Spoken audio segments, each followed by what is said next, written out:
امشب دوباره بارانی غم باره، از حالی این دل کسی خبر نداره.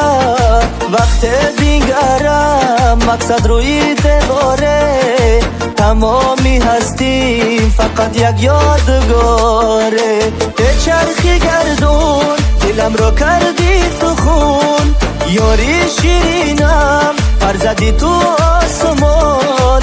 مبارکت باد منزلی نامهربان، بهاری عمرت چه کوتاه بود خدا جان.